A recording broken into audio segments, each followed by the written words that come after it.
Es zinu, ka daudziem nepatīk, bet tas ir forši. Ir taču golfa klubs, ir tenisa klubs, futbola klubs.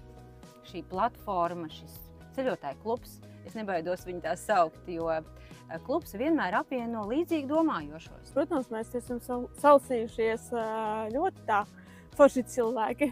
Daudziem nepatīk, bet tas ir forši. Ir taču golfa klubs, ir tenisa klubs, futbola klubs, un tur patiešām cilvēki savāc tiem, kam interesē konkrētā lieta, vai moči, vai vēl kaut kas. Ir motoklubi, taču arī ir ar savām interesēm. Jā, un mēs šeit esam ceļotāji, savākušies ar kopīgām interesēm, kuri grib ceļot, kuri atrod ceļa biedrus šeit un ceļo un izbauda dzīvi.